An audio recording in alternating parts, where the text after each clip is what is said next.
I would like to offer you some tips on how to make an outline. This has been very helpful for me in making outlines. So here we have a few examples. These are the examples that are on the Word document, but here I'm going to walk us through them now, and you can kind of see hopefully how this works. So what I do is I first use horizontal outlining, boxes, if you will, to help me see the structure and decide the structure of a passage. So the first thing we do is we make a box, and then we give the first box there a title. So here we're outlining Exodus 27. You shall not make wrongful use of the name of Yahweh your God, for Yahweh will not acquit anyone who misuses his name. So we can call it God's third commandment. Your titles don't need to be observations, they're your interpretation. So then we can say it's chapter 20, verse 7. All right, so that's the first level. The next level down, we say, okay, how many parts are there, large parts are there to this passage? In this case, the passage is just a verse. You don't do this for each verse, you do it for passages. And here you normally are looking for either 2 or 3 main parts, maybe 4. But if you see more than 3, you can ask yourself, do the parts I see, do they fit or group into larger parts? So this section is supposed to look for the largest parts, and here I see 2 main parts to this passage. So I'm going to use Word to split this into 2 parts. Yeah. The first part is, you shall not make wrongful use of the name of Yahweh your God, for kind of insinuates that there's a different section going on. For often introduces a reason, right? So the first part can be the instruction, and we are going to call that verse 7, but that's the first part of verse 7, so we usually call that 7a. And then the second part, for Yahweh will not acquit anyone who misuses his name, is a reason, and that would be 7b.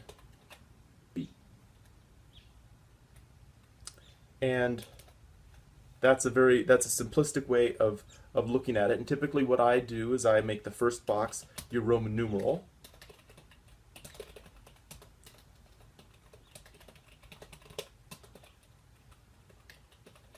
And then the next level in can be the uppercase letters. So we have instruction. And we have the reason. Alright, so hopefully that makes sense. Now let's look at one that we may want to go into a little more detail with. But we still start it the same way. We're going to look at Exodus 20:12. Honor your father and your mother so that your days may be long in the land that Yahweh your God is giving you. First we make a box. And we can call that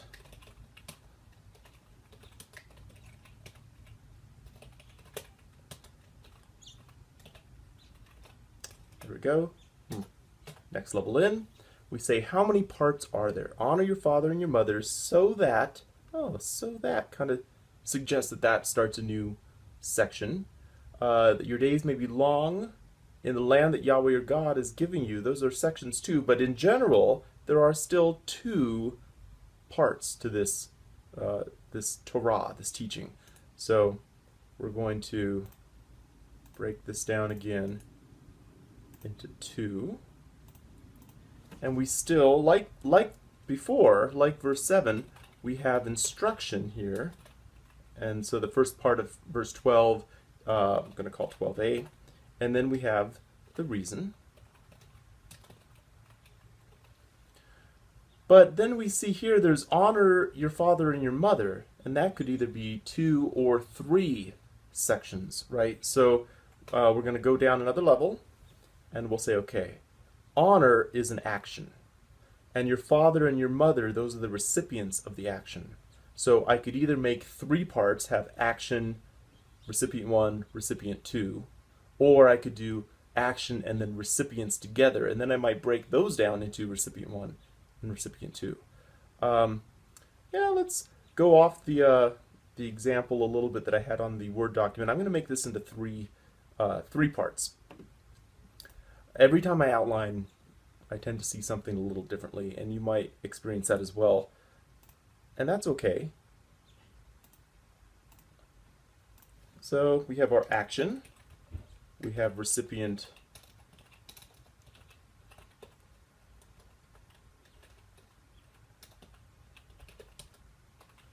and the reason why I'm dividing that up is because I think it is significant that it doesn't simply say honor your father or honor your parents, but here honor and then your father and your mother.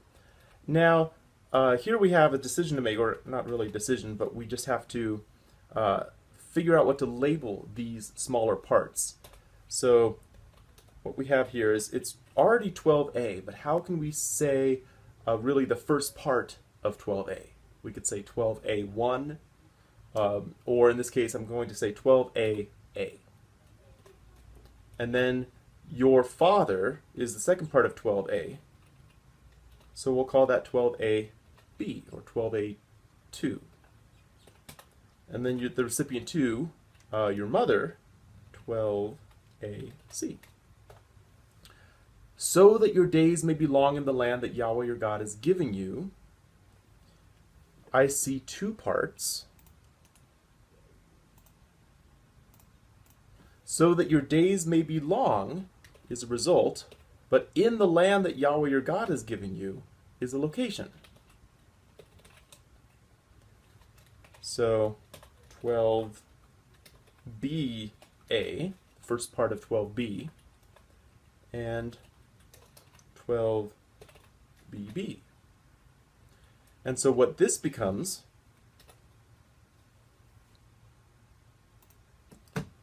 is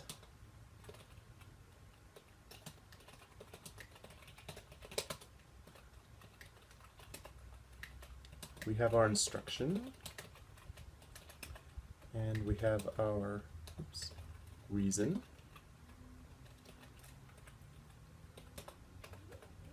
and then we have our action, our recipient 1, and our recipient.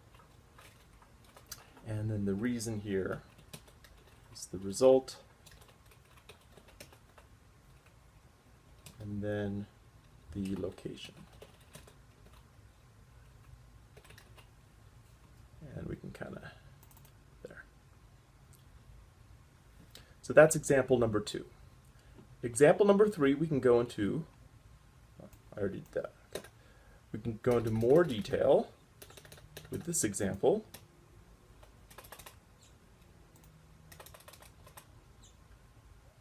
So let's see Exodus 20, 4-6.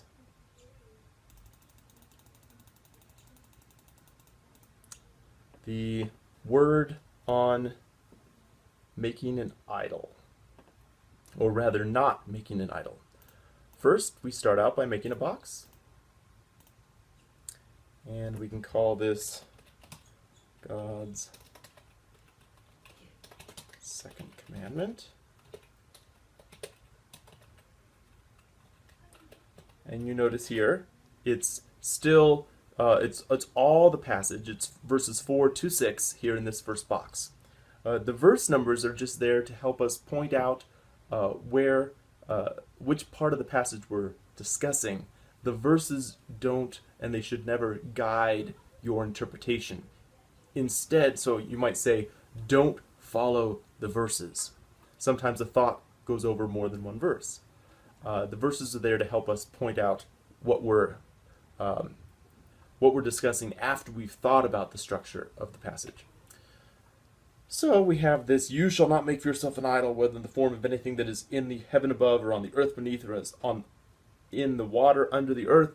You shall not bow down to them or worship them. For I, Yahweh your God, am a jealous God, punishing children for the iniquity of parents, the third and fourth generation of those.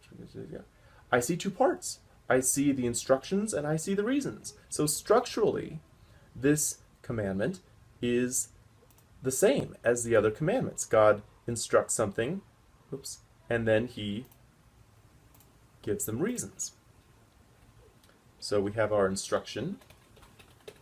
But here the instruction starts in verse 4 and goes into the first half of verse 5. So we can say 5a. And then the reasons, because there's more than one reason. Oh, yeah. Okay, here's the deal. When thinking about a verse labeling, verses typically can become either A and B. 4a, 4b, 5a, 5b. Sometimes verses are long, and in that case you can say 5a, 5b, 5c. Now you're not, in this method, going to ever go to 5d, but you have to first just decide when you're labeling only what's A and what's B, or in this case, verse 5 is pretty long, so we can say, let's see, you shall not bow down to them or worship them, could be 5a. For I, Yahweh your God, am a jealous God, be 5b. And then to the third and fourth generation of those who reject me could be 5c. So actually, let's see. Yeah. So we're going to have 5b is where we start, but there's going to also be a 5c through 6. Now, the instructions. How many parts? We see here we have, it's a little complicated. You shall not make for yourself an idol, whether in the form of anything that is in heaven above, earth beneath, or on the water, in the water under the earth. Now, if it was just that, we could say, great, there's a instruction, in this case, a prohibition, and then there are details of what they shouldn't make. True, but then in verse 5 it says, you shall not bow down to them or worship them. So it's giving another instruction, which makes me think, let's divide this into two parts, and we can get the details under this. So we're going to call this, for lack of a better term, we're going to say prohibited action, in verse 4, and then further prohibited actions, or prohibited further actions. And what always strikes me is the way that the first God says, don't make the idol, and then explains the sort of idol they shouldn't make, and then he kind of assumes they're going to make said idols and says, don't bow down to them. So let's continue on in that. So here we're going to say, okay, the prohibited action itself for verse 4, now we can divide it into the actual act, you shall not make for yourself an idol, and then the details. So another 2 here.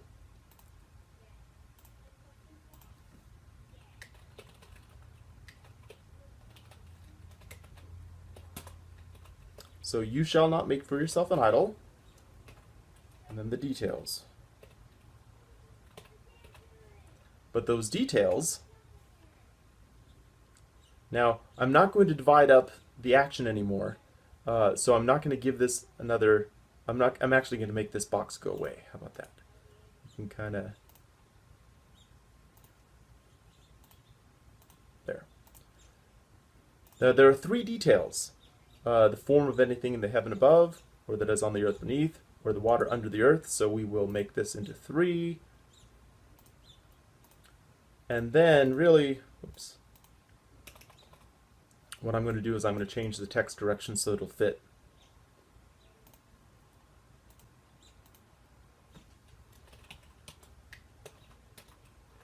And form number 3. The first part of 4b is 4ba. Second part is 4bb. And the third part is 4bc. So now we go back up to 5a. You shall not bow down to them or worship them. So there are 2 more prohibited actions. I'm going to make this into 2. And I'll actually get rid of this because I'm not going to divide that up anymore. Okay, so the first prohibited action, you shall not bow down to them, I'm going to call that a physical act, and then or worship them I'm going to call a spiritual act. It doesn't really matter so much what you call these parts as long as you see that there are parts and you try to explain the function or describe them, as opposed to looking for parts of grammar and subject and predicate, and that's not what you're doing here. You're trying to give them labels that describe what these parts are doing or summarize them, right? So these are physical acts and spiritual acts in my interpretation. So 5A and 5AB. Now the reasons for I, Yahweh your God, am a jealous God, punishing children. Let's see, so he starts out by saying who he is, and then he goes on to say what he does. So that's actually two things right there. So we have Yahweh's self-characteristic, Yahweh's characteristics. I, Yahweh your God, am a jealous God, and Yahweh's let's say typical, I'm not sure if we need to say typical, responses, and that's 5C through 6. Maybe here, do that, so we'll need more space.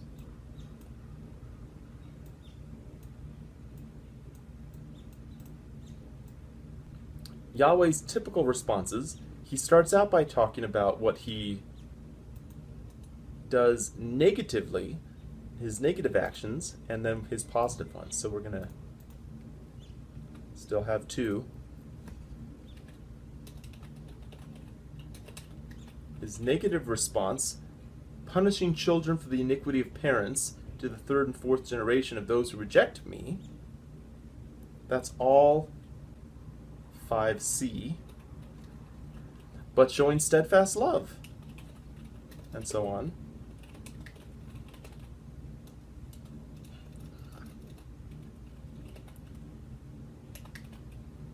And that's 6.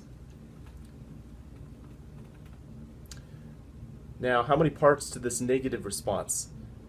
You shall not punishing children for the iniquity of parents. There's punishing children as an action, for the iniquity of parents as a reason, and then a description of the extent, I guess, for this punishment. So we can say discipline, reason, extent. How about that? So if there's 3 parts to it, and yeah, I'll make the same change here.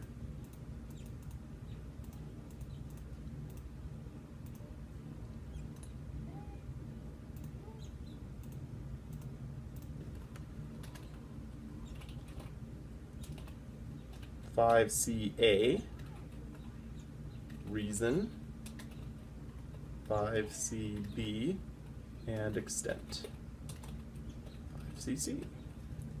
But showing chesed to the 1000th generation of those who love me and keep my commands. So his action, and then it goes into the extent and really the identity of those who love me keep my commands. Those who love it could also be the call to reason. So we still have 3 parts.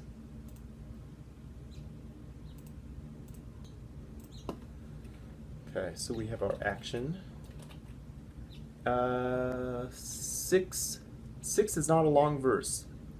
So we'll say, showing steadfast love to the 1000th generation of those who love me keep my commandments.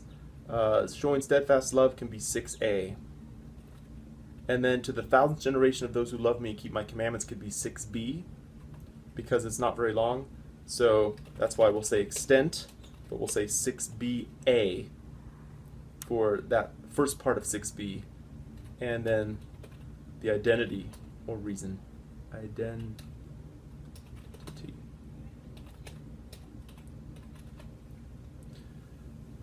And so then what that turns out to be,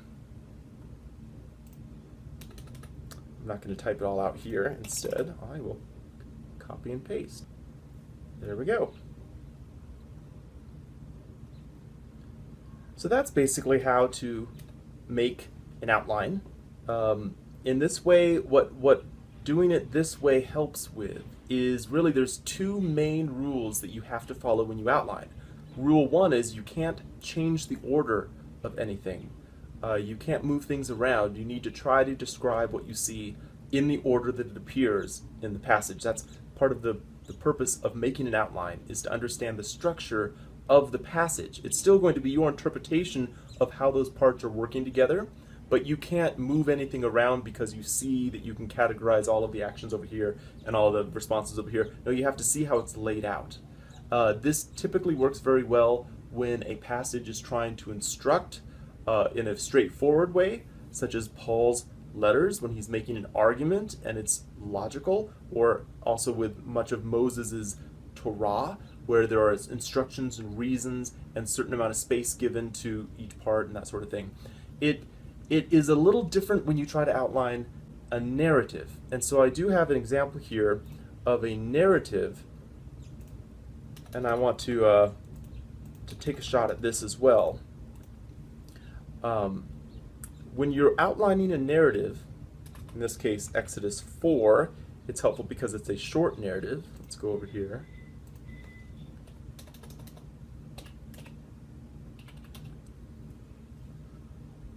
All right, so on the way, at a place where they spent the night, Yahweh met him and tried to kill him.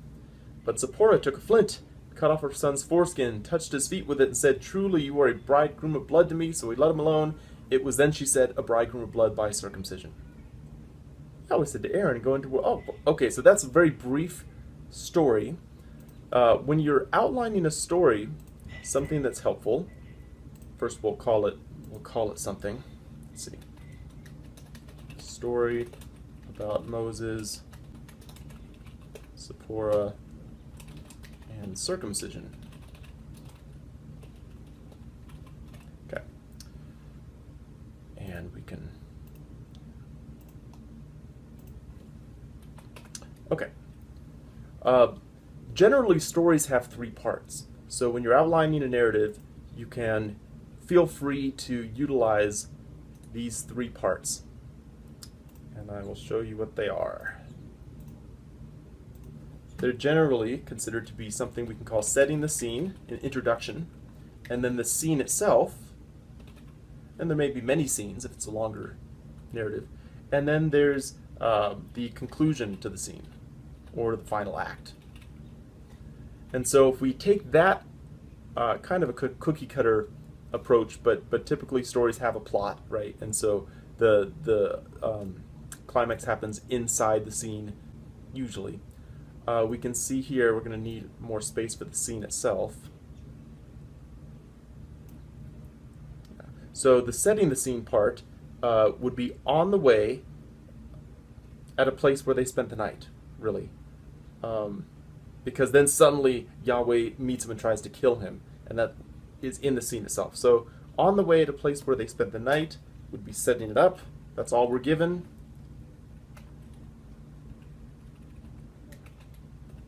And then the scene itself is in 24b through 26a.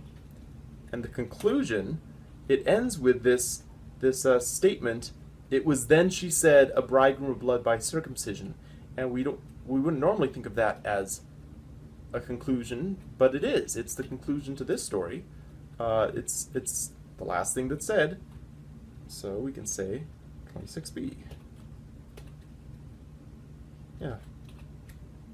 All right, so if we take each of these, there's two parts to setting the scene, right? On the way and at a place where they spent the night. We could call that on the way. It's like it's an introduction and then a location. We could say that. But I don't have that in my example on the Word document, so let's just leave that be for now. It's kind of up to you whether you want to pull something out if you think it's significant or not. At the moment I do, but for sake of time, let's just go right into the scene. Can we divide this scene into 2 or 3 parts? We definitely have Yahweh's actions and Zipporah's reactions. And then we have so he let him alone, which is Yahweh's reaction to Zipporah's reaction. So I see three parts here. Just because I see three parts doesn't mean that there are only three parts. Really, I said that there's two rules to outlining, and the first one is you can't move anything around. The second rule is you have to divide each level into two or more parts if you're going to go into another level.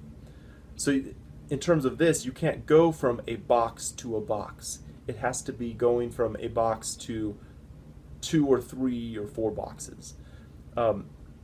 Because you are seeking to divide up the structure. So if you're not divided it any further, don't go another level in. So those are the two rules. I almost forgot to tell you the second rule. So the scene itself, we have Yahweh's action. Yahweh met him and tried to kill him. Two actions there. That's 24b. But then Zipporah, let's fix that. Zipporah, her response, or reaction, I'm going to say, plural, 25. And then there's the result, or Yahweh's reaction. So we let him alone. That's going to stand alone. So we can give that space here. And Yahweh's actions. Okay. Now we can kind of. There. Alright, so Yahweh has two actions. And the second action, our first action is 24ba. And the second action tried to kill him, 24bb. Which is really shocking, right? But then when you start to outline the passage, you see what a small amount of space that is given in the text, as opposed to quite a bit of space given to the act of circumcision, which kind of helps us when we think about what the text is trying to do. This is not a text about focusing on God's act of trying to kill Moses. So we can say things like, maybe he wasn't trying very hard, certainly, because when God wants someone dead, he doesn't have any problem with that. But when we think about what it does for the story, what it's doing is it's introducing this response of Zipporah. Zipporah does, let's see, she has actions and she has a speech. She'll have another speech over here, but for her actions here in verse 25, we can see that there are two parts. So we have her actions, and then we have her speech.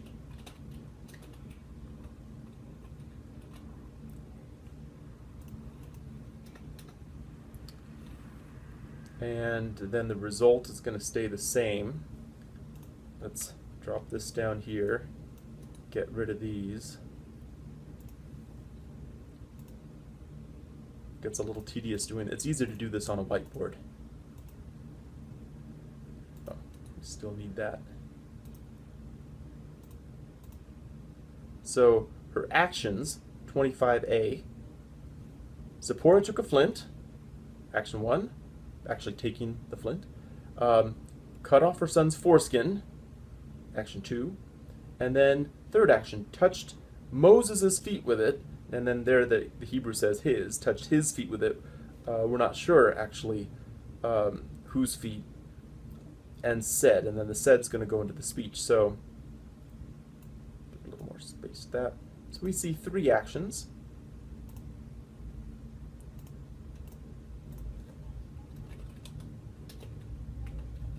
Sake of space. First action, second action, third action. 25AA, 25AB, and 25AC. And then one thing that I would like to draw your attention to that is really important actually, almost it could be a third rule of outlining, that speeches are almost always introduced or followed by what we call a speech formula. He said, she said, Moses said, Yahweh said to Moses. And those are important to designate out in the outline because they aren't the actual speech, they're the introduction to the speech. So here, and said is a speech formula. And so we have here in her speech, 25b, it has two parts.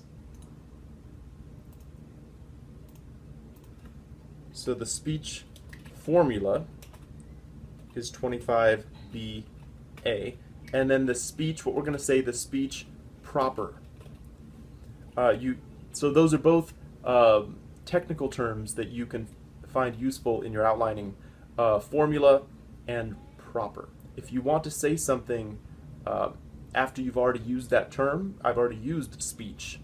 I don't want to call it speech again, but I'll call it the actual speech, the speech within the speech. I mean, the whole thing introduces the speech or presents the speech, but we have the introduction of the speech and then the speech itself. So that's where the word proper comes into play.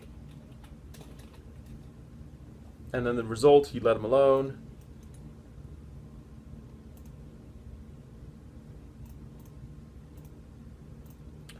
And then we have the conclusion, which is, it was then, she said, a bridegroom of blood by circumcision. So we have a speech formula, and we have the speech itself. And here we'll get rid of these.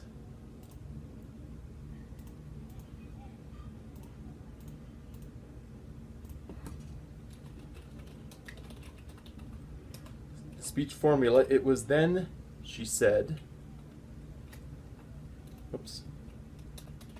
I think in my example on the Word document I called it explanation, because I think that's what this text is really trying to show, that circumcision is a big deal, even for Moses. If God is willing to tries to kill Moses because of circumcision not being followed, what makes you think, O ancient Israel, that circumcision isn't a big deal for you? So speech formula and explanation.